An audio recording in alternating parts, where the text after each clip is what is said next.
Muy buenas a todos y bienvenidos a Sobre la Bocina, vuestro canal de NBA en YouTube. Mi nombre es Marcos Granda y hoy estamos empezando con este nuevo proyecto. Los que ya me conocéis, sabéis que he hecho ya varias cosas con respecto a Sobre la Bocina, especialmente escribir, luego hice un pequeño podcast y ahora me quería meter en el mundo de YouTube. Tengo bastante tiempo para hacerlo y quería meterme en este proyecto. ¿Cómo vamos a funcionar en este nuevo proyecto? Pues muy bien, el plan es hacer unos 3 vídeos semanales. Si todo sigue con su curso correcto serían los lunes, los miércoles y los viernes, en el que los lunes os contaré un poco sobre cómo ha ido la jornada en la NBA durante toda la semana anterior, ya no solo el fin de semana, sino como hay partidos todos los días, pues un pequeño resumen de lo que haya pasado destacable, cuáles han sido los mejores equipos, cuáles han sido los mejores jugadores y si hay algo más que reseñar. Luego los miércoles hablaremos sobre actualidad de la liga, de cualquier tipo. Si hay una actuación muy loca desde el lunes hasta el miércoles de más de 50 puntos o algo así, hablaremos de ello. Si no, lesiones, equipos en racha, traspasos, equipos en crisis, lo que sea. Y finalmente, el viernes, pues quería hacer un vídeo un poco diferente, algún formato que no se vea tanto por ahí. Es un vídeo un poco más de curiosidades. Os cuento una historia sobre algún jugador, sobre algún equipo legendario, anécdotas divertidas sobre ciertos jugadores, incluso aunque algunos no sean grandes estrellas de la NBA o grandes leyendas, pero que por algún motivo tengan alguna anécdota que merezca la pena contar. Con lo cual, pues más o menos ese va a ser el funcionamiento. Luego, evidentemente, según se acerque el All-Star, según se acerquen los playoffs y todo eso, y el play-in, los vídeos cambiarán un poco su temática. Igual, pues hay que algún día, alguna semana, no hacer este vídeo de curiosidades y centrarse en otros temas. Pero, de momento, ese va a ser el plan. La NBA está a apenas 2 semanas de comenzar, así que creo que es el momento perfecto para ya empezar con este proyecto y hacerlo con una serie de vídeos, como ahora no hay partidos, pues que vamos a hacer. Los primeros 6 vídeos van a ser una guía de la NBA. ¿Y por qué van a ser 6? Porque se van a dividir en divisiones en vez de en conferencias. Hay 6 divisiones en la NBA y empezaremos del este hacia el oeste, con lo cual hoy nos vamos a meter de lleno en la división Atlántico para hablar ya desde el principio de Boston Celtics, Brooklyn Nets, New York Knicks, Philadelphia 76ers y Toronto Raptors. Ese va a ser el menú de hoy, que seguro que está muy bien. Así que vamos a empezar ya, sin más dilación, y empezamos directamente por los Boston Celtics, que el año pasado tuvieron un récord de 51 victorias y 31 derrotas, como ahí podéis ver. Fueron los segundos en la conferencia este y llegaron a las finales de la NBA, en las que perdieron ante los Golden State Warriors. Vamos a empezar un poco a mirar cómo ha sido el mercado, cómo han sido los movimientos del verano, con algunos de los nombres más destacados. No voy a hablar de todos, ya tenéis ahí el gráfico, podéis pararlo si queréis y mirar un poco todos los nombres, pero aquí lo más destacado pues sin duda es Malcolm Brogdon y Danilo Gallinari como llegadas. El único problema de Danilo Gallinari es que está lesionado ahora mismo, con lo cual pues se lesionó durante las ventanas FIBA para el Eurobasket y pues Boston no va a poder contar con él desde el principio. No sabemos exactamente cuánto tiempo va a ser de baja, van a ser unas semanas, quizás unos meses, veremos cuándo puede volver el bueno de Danilo Gallinari. Luego ya, bueno, como mucho comentar Noah Vonleh, Bruno Caboclo, buenos jugadores de banquillo, pero poco más. Y bajas, la más sensible es Daniel Theis, el resto de bajas prácticamente no las van a notar. No va a ser algo que les vaya a ellos a afectar mucho de cara al equipo. Han sumado mejores piezas de las que han dejado marchar, con lo cual podemos decir que es un buen mercado. ¿Qué pasa? Tenemos una situación muy complicada y es por lo que he puesto Ime Udoka al final. Ese Ime Udoka es el entrenador de los Boston Celtics, o lo era hasta hace bien poco. No sé si os habréis enterado, para los que no lo sepáis, han empezado a salir ciertas informaciones sobre Ime Udoka un poco complicadas y todo esto ha provocado que le hayan suspendido durante un año entero. Al principio todo esto salió con respecto a una relación consensuada entre él y una empleada de los Boston Celtics. Fueron las primeras informaciones que se dieron y se dijo que había violado manual o el código de conducta de los Boston Celtics y por ello le suspendían durante un año entero. Sin embargo, en los últimos días han empezado a salir otras informaciones que contradicen esta primera versión. Parece que ya no eran relaciones consensuadas, eran más bien comentarios inadecuados de Ime Udoka con respecto a esta mujer, siendo además Udoka una persona casada. No se publicó nada sobre esta mujer, de hecho no se ha publicado el nombre de ella, con lo cual lo que parece que es algo más grave, y mi mi sensación es que de momento lo suspenden este año de empleo y sueldo, no va a sentarse en los banquillos, pero dudo que se siente ya no solo los banquillos de los Boston Celtics, dudo que se siente los banquillos de cualquier equipo NBA. Al final no estamos hablando de un jugador que tiene ciertos comportamientos y que tiene cierto pasado, tiene ciertas acusaciones, que al final parece que todo se les perdona, simplemente porque son jóvenes, porque son ricos, porque son los grandes causantes de que los equipos ganen o pierdan.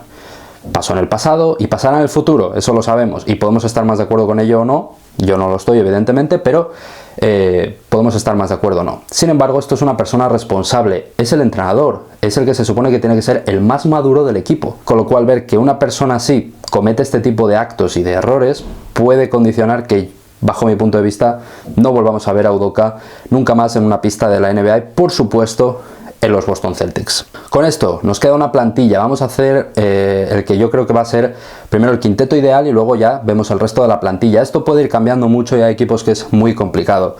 Aquí en los Boston Celtics he puesto a Malcolm Brogdon, que es uno de sus grandes fichajes de este verano, con Jaylen Brown, Jason Tatum, Grant Williams y Al Horford. Evidentemente Jaylen Brown y Jason Tatum son las grandes estrellas de este equipo de Boston.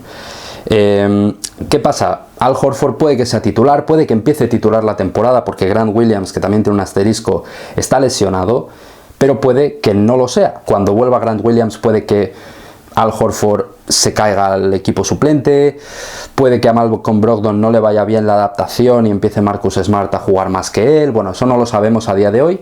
De momento es el quinteto que yo creo que puede pasar, que puede haber en la pista, porque a Horford se le dieron muy bien las finales y todos los playoffs, pero evidentemente esto va cambiando y Robert Williams es muchísimo más joven que Horford, con lo cual podemos ahí ver un pequeño cambio.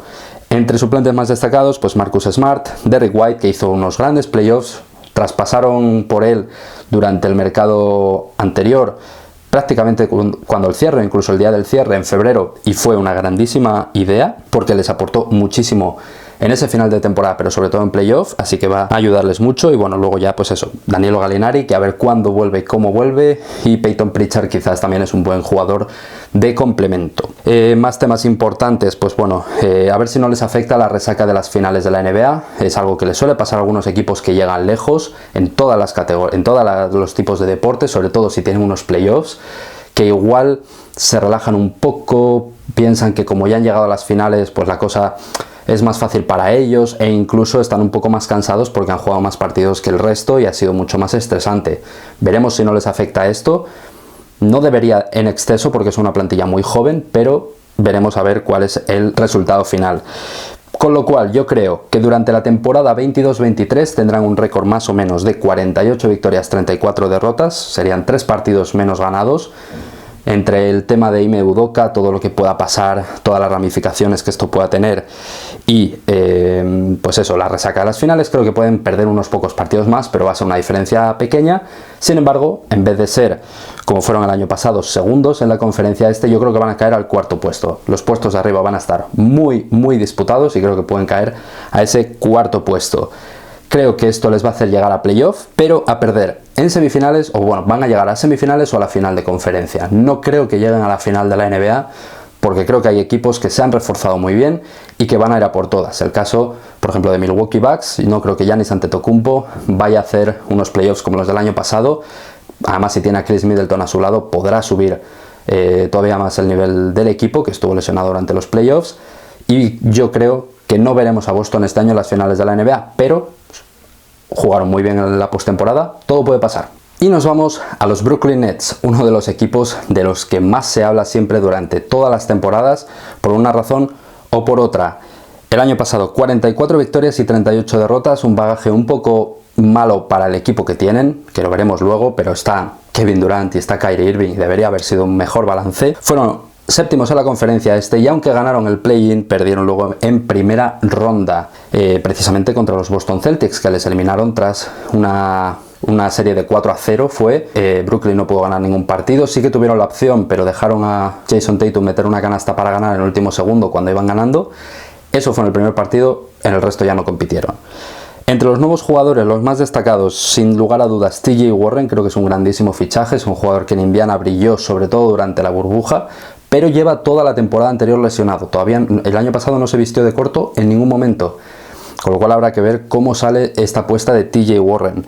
Luego no está mal el fichaje de Royce O'Neal, Chris Chiozza, Markieff Morris, bueno, son jugadores complementos que están muy bien. Entre las bajas, pues LaMarcus Aldridge, Bruce Brown, Goran Dragic, Andre Drummond, Blake Griffin. Son bajas relativamente sensibles, jugadores más bien también de complemento, pero que les hacían un buen trabajo, especialmente bajo mi punto de vista Bruce Brown y Goran Dragic. Quizás Andre Drummond no lo hizo nada mal. Aldridge y Griffin pues son jugadores muy conocidos, pero que están en horas bajas en cuanto a su aportación. De hecho, bueno, Blake Griffin me falta ponerlo en el anterior, en Boston Celtics, porque ha firmado hace muy poco y ya tenía todo esto preparado. Ahora me acabo de dar cuenta. Pero bueno, como digo, lo que han perdido, Bruce Brown puede ser importante porque es un jugador que era prácticamente titular en muchos partidos. Y Goran Dragic, un muy buen base para cuando Kyrie Irving no podía estar, con lo cual ahora no lo van a tener. Entonces, ¿cuál es la plantilla? Es que te pones a mirar y es un plantillón. Tienes a Kyrie Irving de base, a Seth Curry acompañándole, Kevin Durant, Ben Simmons y Nick Claxton en el 5. Yo creo que es el que va a ser el 5. Porque querrán un 5 que coja muchos rebotes, que juegue muy por encima del aro. Evidentemente es el menos importante de todos estos. Tienen allá 3 bichos, que son Irving, Durant y Simmons, que deberían ser importantes. Luego además estarían acompañados de grandes jugadores de complemento como serían Patty Mills, Joe Harris, Royce O'Neal, TJ Warren, Chris Chiozza, Markieff Morris, Cam Thomas. Creo que tienen una muy buena plantilla, pero ¿qué pasa? Las claves, cómo están las cabezas, sobre todo de Kyrie Irving y Kevin Durant, pero ya por encima la de Ben Simmons. Y es que Kevin Durant este verano mismamente pidió el traspaso de Brooklyn a preferentemente los Phoenix Suns o los Miami Heat. No se pudo completar ese traspaso porque nadie tenía un paquete lo suficientemente grande. Paquete me refiero a paquete de jugadores, no que hubiera un paquete en ese equipo, sino un paquete de jugadores y de picks del draft suficientemente grande para que los Brooklyn Nets consideraran que era algo aceptable para intercambiar a Kevin Durant. Con lo cual ahora se queda en Brooklyn, está ya entrenando con los Nets, pero un jugador que te pidió hace apenas 1 mes y medio o 2 meses el traspaso, no sé yo cómo estará de concentrado. Luego la cabeza de Kyrie Irving, todos sabemos los problemas que genera. Es un jugador que ha sido muy tóxico muchas veces, que ha tenido muchos problemas de muchísimos tipos y ya el último fue, al no vacunarse el año pasado, no jugó gran parte de la temporada, con lo cual es capital para Brooklyn que estos dos jugadores estén centrados y estén a lo que tienen que estar, especialmente Kyrie Irving. Yo creo que Kevin Durant es un jugador que luego ya, una vez está en un equipo, si se compromete, va a darlo todo. Kyrie Irving de repente desaparece, incluso antes de la temporada del COVID, desaparecía de Brooklyn unos días, dejaba sin contestar a su entrenador, la situación era un poco negativa y ahora ya pues tiene que dar el do de pecho. Sin embargo, la cabeza más importante es la de Ben Simmons. Ben Simmons el año pasado no llegó a jugar en ningún momento. Empezó la temporada en Filadelfia, no se presentó al training camp. Estuvo completamente fuera del equipo porque no se sentía preparado. Un jugador que había salido de una situación malísima en Filadelfia, malísima un poco por culpa de todos, ¿vale? El público de Filadelfia es muy exigente, pero él también quizás no había mejorado algunos aspectos de su juego, como es por ejemplo el tiro de 3, el cual de momento sigue siendo muy malo. Pero este año puede ser importante, porque es que además ya no va a ser el base del equipo, el base va a ser Kyrie Irving. Y también tienen a Seth Curry para hacer un poco de base escolta. Ben Simmons hará también algunas funciones de subir el balón de vez en cuando, pero no va a ser esa primera opción de base que no termina de funcionar. Si mejora un poco el triple para darle un poco más de espacio a Durant y a Irving, puede ser un grandísimo jugador y estaremos hablando de una de las mejores plantillas. Pero claro, tiene que de verdad ponerse en serio, ver cómo está esa cabeza, porque luego fue traspasado a Brooklyn y no jugó. No es que acabe de fichar por Brooklyn, sino que fue traspasado en febrero. Dijeron que en 10 días jugaba contra Filadelfia y no apareció en toda la temporada, ni siquiera playoff. Es clave que Ben Simmons esté, porque si no, es imposible que los Brooklyn Nets compitan al máximo nivel. Podrán competir bien, pero no al máximo nivel. Con todo esto, pues bueno, también la vuelta de Joe Harris, que estaba con asterisco por haber estado lesionado toda la temporada, y de TJ Warren, pues también pueden hacer de estos Nets un equipo importante. Con lo cual, récord de la temporada 22-23, yo creo que van a ser unas 46 victorias, 36 derrotas, más o menos. Eso les pondría quintos de conferencia. Y creo que harían más o menos lo mismo que los Boston Celtics, llegar a semifinales o incluso a las finales de la NBA. De hecho, si quedan cuarto y quinto, se enfrentarían entre ellos en playoffs. Y es que yo creo que puede cualquiera de los dos llegar lejos. Pero es que además este equipo, si de verdad están centrados, Kevin Durant es un tío que en playoff sube muchísimo sus prestaciones y las temporadas de Irving en playoff también han sido muy buenas, sobre todo con Cleveland. Si se centra, estos Nets pueden llegar lejos, no sé hasta dónde, pero pueden llegar lejos. El problema es que de momento no lo están.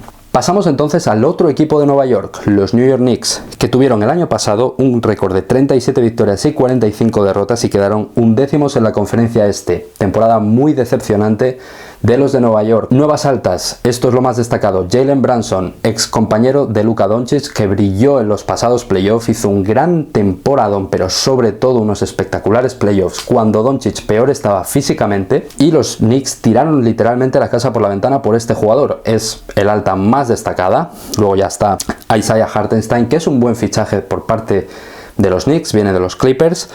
Pero bueno, lo demás ya no merece mucho la pena destacar. Entre las bajas, pues jugadores un poco más de rol, ¿no? De banquillo. Alec Burks, Taj Gibson, Nerlens Noel, Kemba Walker. Kemba debería ser una estrella, no lo fue. Y está el problema de los bases y Nueva York. Jalen Brunson es un base. Veremos a ver cómo se maneja Tom Thibodeau con este jugador, porque no les ha ido bien en el pasado. Con esto nos quedamos con una plantilla en la que estarían Jalen Brunson, Emmanuel Quickley, RJ Barrett, Julius Randle y Mitchell Robinson. Eso es el quinteto titular, y luego entre algunos suplentes destacados: Derrick Rose, Evan Fournier, el francés, Obi Toppin, Cam Reddish, Isaiah Hartenstein. Creo que son nombres también a destacar para esta temporada en Nueva York. ¿Y qué situaciones nos quedan aquí? Pues bueno, es importante ver cómo pueden progresar Quickley y sobre todo RJ Barrett, pero luego es muy importante que Julius Randle vuelva a ser el de la 2021, en la que fue el jugador más mejorado de la NBA, era el jugador que más se usaba, que más minutos pasaba sobre la pista, e hizo un temporadón, pero el año pasado bajó sus prestaciones muchísimo, empeoró mucho sus números en porcentajes de tiro, en porcentajes de triple, en todo bajó su rendimiento, y con ello Nueva York pasó de ser, creo que quinto de conferencia o cuarto, a ser 11º y no entrar ni siquiera en el play-in. Con lo cual fue un desastre, fue un fracaso de temporada, y habrá que ver si pueden llegar más lejos. Con esto yo creo que Nueva York tendrá un récord de 43 victorias y 39 derrotas, lo que les dejaría como novenos, que les daría acceso al play-in, porque lo juegan séptimo, octavo, noveno y décimo, y yo creo que pueden llegar a ganar el play-in, porque podría ser un equipo con Thibodeau que defienda muy duro ese día, que le ponga las cosas muy complicadas a quien sea su rival, pero luego ya en primera ronda caerían, porque es que el este está súper competitivo, como estáis viendo. Y es que hablando de equipos súper competitivos, vamos a los Philadelphia 76ers, uno de los equipos que apunta a ser de los mejores del este, es de los favoritos para alcanzar los primeros puestos en la temporada regular. El año pasado 51 victorias, 31 derrotas, quedaron cuartos en la conferencia este, tienen exactamente el mismo récord que Boston y que Milwaukee.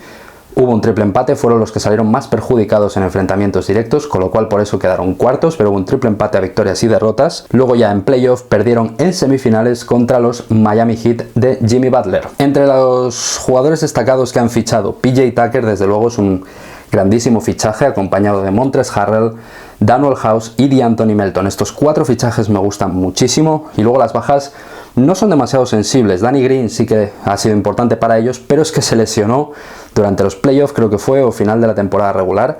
No va a jugar prácticamente en toda la temporada, como mucho llegará al final, con lo cual se libran de él y lo traspasaron a Memphis por DeAnthony Melton, con lo cual es un movimiento perfecto para ellos.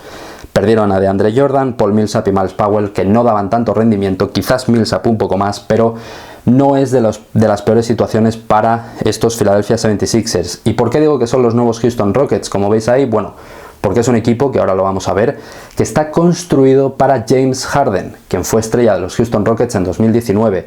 Se reencuentra, por ejemplo, con PJ Tucker, se reencuentra con Montrezl Harrell, se reencuentra con Danuel House, jugadores que en Houston le hicieron mucho beneficio a James Harden, porque le ayudaron mucho a convertirse en el jugador que es a día de hoy. Aparte de esto, pues James Harden en el quinteto titular estará acompañado de Tyrese Maxey, Danuel House, creo yo, Tobias Harris y por supuesto Joel Embiid. Entre otros suplentes destacados está Shake Milton, buen anotador desde banquillo, Matisse Thybulle, un excelente defensor que tiene que mejorar su rango de tiro, PJ Tucker, DeAnthony Melton, George Niang, Montrezl Harrell, Furkan Korkmaz. Tienen un plantillón también, una plantilla hecha con muy buenos complementos, muy buenos jugadores para ellos, con lo cual creo que esto puede ser una gran temporada si se centran para estos Philadelphia 76ers. Esta es la gran oportunidad de James Harden, es la grandísima oportunidad, porque aparte de tener un equipo muy parecido al que tenía en Houston Rockets, con PJ Tucker, con Danuel House, que eran con incluso Montrezl Harrell, pero bueno, Montrezl Harrell no entra en esta categoría que voy a decir ahora, eran jugadores muy buenos defensores y muy buenos triplistas. Era su labor partirse las piernas en defensa y luego subir arriba, quedarse en la esquina, tirar de tres y anotar. PJ Tucker se ha hecho muy popular en la NBA gracias a eso y ha funcionado muy bien con James Harden, que es un gran generador que puede compartir el balón. ¿Cuál es la diferencia con esos Houston Rockets? Que ahora le sumas una estrella como Joel Embiid en el pivot. Un jugador que no le va a quitar espacio para atacar, que va a jugar muy bien el bloqueo directo y continuación con él, el pick and roll, que ya se han entendido bastante bien la temporada anterior, a pesar de encontrarse juntos en febrero y ya en abril estar jugando playoff, que no tuvieron casi tiempo a entrenar juntos. Ahora ya van a tener una pretemporada entera, mucho más tiempo de preparación, con lo cual es una plantilla perfecta para James Harden, a la que le sumas una estrella como es Joel Embiid. Con lo cual, ¿qué queda? Aparte de que el nivel de Harden sea mejor, que parece que lo puede ser, porque físicamente parece estar mejor que nunca, y eso es algo importante porque James Harden ha empezado temporadas un poco pasado de peso. Aparte de eso, pues también necesitan un poco de aportación de los tiradores, que los tiradores metan los tiros. Sé que es algo que parece lógico, pero es que para ellos es muy importante y para el estilo de juego de James Harden más todavía. Con esto yo creo que van a mejorar incluso un pelín las prestaciones del año pasado, pero una temporada muy similar. 53 victorias, 29 derrotas. Segunda posición en el este. Creo que va a ser una gran temporada para ellos. Recordemos, Joel Embiid no solo es una gran estrella, un complemento perfecto o incluso el jugador más importante de estos Sixers. Es que viene el año pasado de ser el segundo más votado en la votación por el MVP. Lo ganó Nikola Jokic, pero él se quedó muy cerca, con lo cual esto es un plantillón. Si las cosas funcionan bien y tienen tiempo para prepararse, serán segundos, bajo mi punto de vista. Creo que pueden llegar a las finales de conferencia, que es algo que llevan muchísimo tiempo desde Allen Iverson sin conseguir, y quizás una vez lleguen ahí, si las cosas van bien, a las finales de la NBA, pero los pongo entre esos dos huecos. Y ya por último vamos rápidamente con los Toronto Raptors, el último equipo de esta división Atlántico y el único equipo, perdón, de la NBA que juega en Canadá. El año pasado 48 victorias y 34 derrotas, quintos en la conferencia este, pero perdieron en primera ronda precisamente contra los Philadelphia 76ers. Jugadores altas destacadas, bueno, quiero poner a Juancho Hernán Gómez por ser nuestro, porque es español, por ser el MVP del pasado de la final del Eurobasket, y Otto Porter Jr. es lo más destacado. Son los únicos dos jugadores que yo creo que merece un poco la pena nombrar en este apartado, y las bajas prácticamente es que no son jugadores que tuvieran tantos minutos el año pasado. Digo que quieren una temporada tranquila en casa. ¿Por qué? Porque llevan la 2021, no pudieron jugar en Canadá, porque por el tema del COVID, cambiar de país para cada equipo, tener que viajar a Canadá era complicado para ellos. Jugaron en Tampa y luego la temporada pasada fueron el equipo que más veces tuvo el pabellón a puerta cerrada por culpa del COVID, con lo cual ya va siendo hora de que tengan una temporada tranquila en Canadá, en Toronto, y a ver si lo pueden conseguir. Plantilla de estos Philadelphia 76ers, creo que no va a cambiar nada el quinteto inicial. Fred VanVleet, Gary Trent Jr., OG Anunoby, Scottie Barnes y Pascal Siakam. Yo creo que van a ser los titulares. Y luego, pues lo dicho, Otto Porter Jr., Thaddeus Young, Juancho Hernán Gómez, Precious Achiuwa, que es un muy buen pivot, Chris Boucher, Josh Jackson. Bueno, una plantilla que no está nada mal, pero quizás le falta un pelín, ¿no? Ese es mi punto de vista. Los puntos más positivos es que tienen a Scottie Barnes, el último mejor novato del año. El año pasado ganó a Kate Cunningham y a Evan Mobley en las votaciones. Un gran jugador Scottie Barnes. Si van a por todas con él y le convierten casi en el centro del proyecto, creo que les pueden ir las cosas muy bien. Luego, que es verdad que solo ha habido movimientos en el banquillo. Los jugadores titulares los han dejado todos como están. Creo que es algo acertado porque es un proyecto que se va construyendo ya poco a poco. Y Siakam necesita también mejorar un poco, pero si no se siente tan responsable y coge esa responsabilidad a Scottie Barnes, le puede venir muy bien. Siakam, cuando los Raptors ganan el anillo, fue la explosión de Siakam, pero es que no era ni la primera ni la segunda opción. La primera opción era Kawhi Leonard, la segunda Kyle Lowry. Cuando no estuvieron ellos, intentó asumir la responsabilidad y fue un desastre para él. Con lo cual yo creo que ahora que Scottie Barnes puede ser la primera opción, e incluso si le dan un poco más de protagonismo a VanVleet, creo que entre los dos pueden hacer que Siakam esté más tranquilo y pueda aportar mejor y pueda aportar más de lo que hizo en los últimos años. Veremos si es así. Con todo esto yo creo que será un récord de 44 victorias, 38 derrotas, que no está mal, quedarán más o menos octavos, quiere decir play-in, y creo que lo perderán. Sigue siendo un equipo joven que, como se te complica un partido, lo puedes perder, con lo cual, bajo mi punto de vista, perderán en este play-in. Con esto nos queda una clasificación de la conferencia en la que los Philadelphia 76ers serán los primeros, de la conferencia no, de la división, perdón. Philadelphia 76ers, Boston Celtics, Brooklyn Nets, New York Knicks y Toronto Raptors. No, perdón, Toronto Raptors y New York Knicks, perdón. Creo que esa podría ser la clasificación de la división Atlántico. Así que con esto hemos terminado este primer vídeo. Se ha hecho un poco más largo, estos de la guía van a ser un pelín más largos que otros, pero luego intentaremos limitar los vídeos más cortos, ¿vale? Así que gracias por estar aquí, gracias por ver este primer vídeo, compartidlo si os gustó y espero que nos veamos en el siguiente vídeo, que será el miércoles. Un abrazo a todos y hasta la próxima.